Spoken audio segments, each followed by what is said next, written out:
Hello ladies and gentlemen, and welcome back to Castlevania Symphony of the Night Richter Mode. We're heading into the Marble Gallery here, killing more Axe Knights that die instantly all the time, which is kind of boring I guess, but I'm sure we'll have a lot of problems later. I know I've said it before, but yeah. Richter Mode is gonna get hard pretty soon, I think.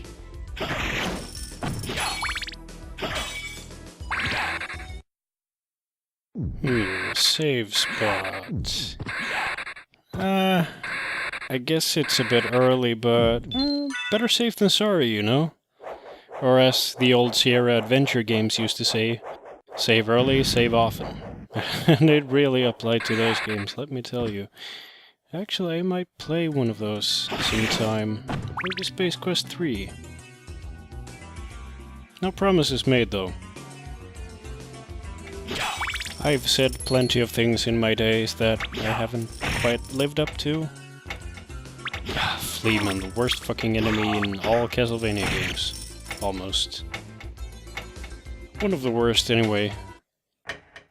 It's funny how these small enemies, which you wouldn't consider to be much of a threat, usually, they're often the most annoying enemies in the games. Like they're hopping around and skipping around and you can't hit them with your whip because you're too big and too clumsy. But we're doing fine. Oh, it's the bouncy ball, or bouncy diamond thing. It's quite a useful weapon, but it eats up your hearts quite quick because you have to throw at least a bunch of them at a time for it to be useful. Ow! Stop throwing bones at me! Although I do wonder... Oh man, I should have kept that bouncing diamond thing. I wonder what the item crash for that one is, if there even is. Alright, we're all filled up. Got 99 hearts, but... No, I'm not gonna make that joke. I know you're all expecting that.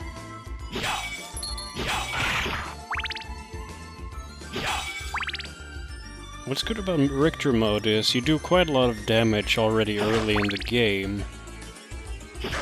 I guess they made it that way so that it would feel more like an older Castlevania game, which most of the enemies in the old games took a few hits.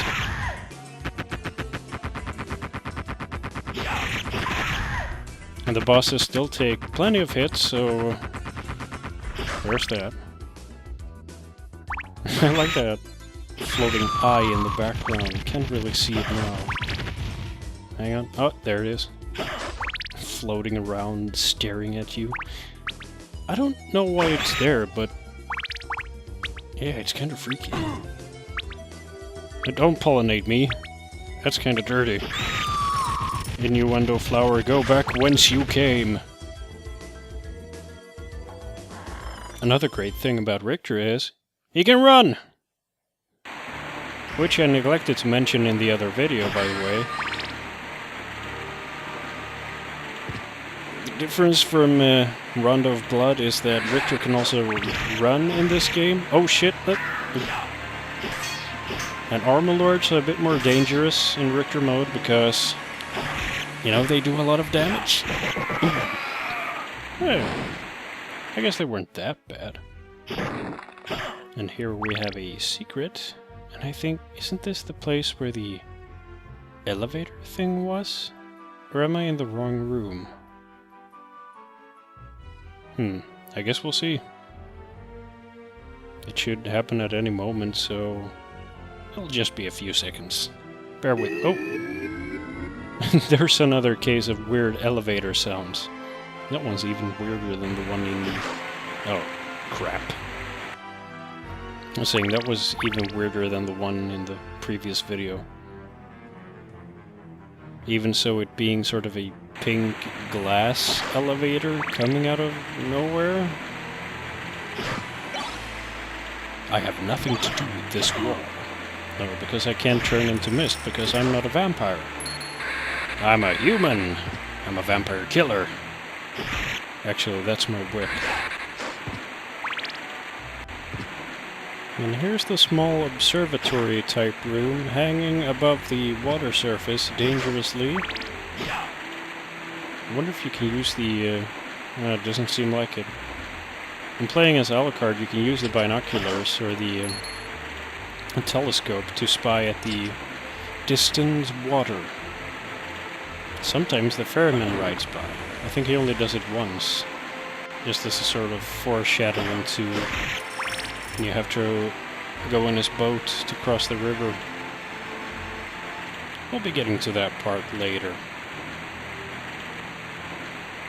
Come to think of it, we could actually go to the inverted castle a lot earlier. I think we could actually skip the underground caverns parts for now, if we wanted to. I guess we could have the hard part done and dealt with. And as usual, there are just hurts in these containers, so I don't know why I bother to always whip them out. Die! Axe Knight. Actually, the Axe Knights were a lot harder in Rondo of Blood, if I remember correctly.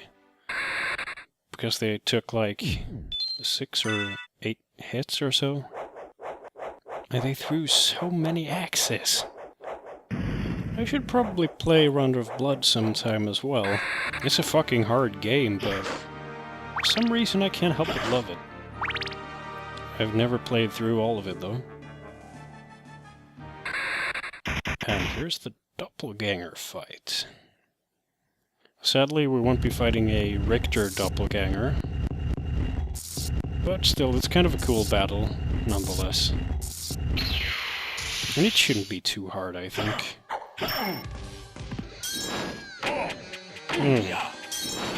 Holy water doesn't do a lot of damage. Oh, he does a little bit of damage. Oh.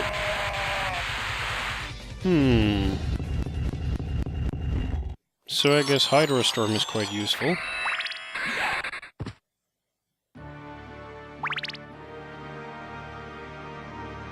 And that's that. That was disappointing.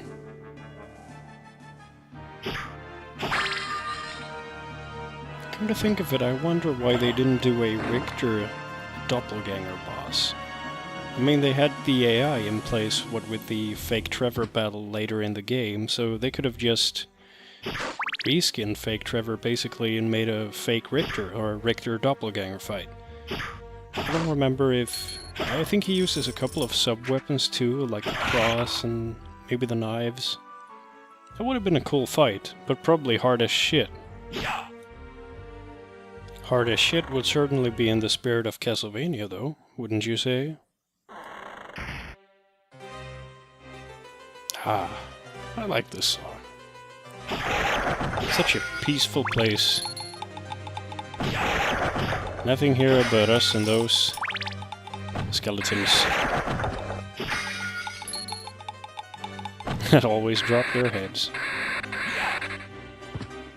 And I mean, when this game first came out, back in 1997, all these little extra details and stuff are really impressive, because last time we saw a Castlevania game was... well, it was Rondo of Blood, I guess, or... I don't remember when Castlevania 64 was released, but I think it was after this one. Hit him in the butt. Ah, crap. Missed it. But anyway, yeah, you know all those little things like the skulls dropping off the enemies here in the long library? You could certainly probably do them on the Super Nintendo hardware or the like, but it would probably eat up a lot of the processing power. And with the PlayStation, you could do more of these things, because there was a lot more punch in the processor. Case in point, saying the opposite though, the transition particle effect when you get the life potion from the bosses, they didn't really consider optimization on the original PlayStation hardware, because it causes a lot of slowdown. It's not something that you'll notice in the Live Arcade version, or even the PSN version, I think. Because, well, the hardware is a lot better in the Xbox 360 and the PS3, thankfully. so I can handle all those little particle effects.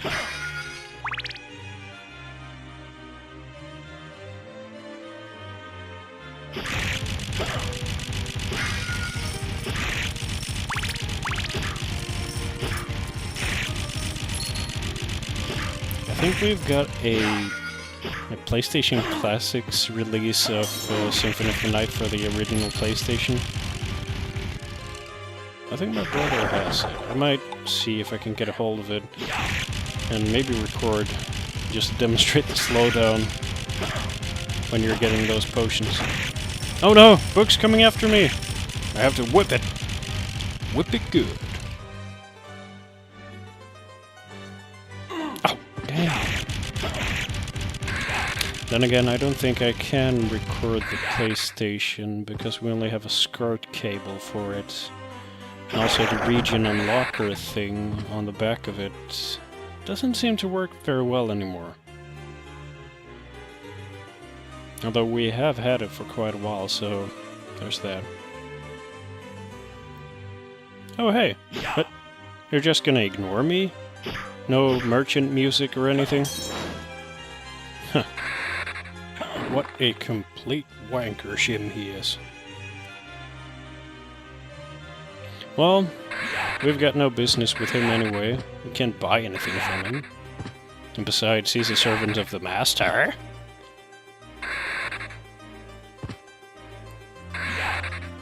I guess he wouldn't want to sell anything to us even if we could buy stuff.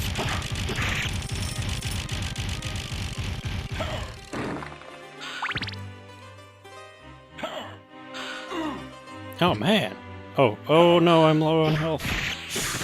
Gotta find a save point or something. Oh god, I hope I don't die here. That would be a shame. Oh, thank god. Save points. Well, that's that for this video, I guess. Not much action this time, but we got to meet a boss, and we got to whip away at some enemies and stuff. You know, the usual Castlevania thing. So, thank you very much for watching. If you liked the video, go ahead and push the like button if you like. If you want to subscribe, do that, you know, the YouTube tango. And this has been the Caffeine Gamer, signing off for now.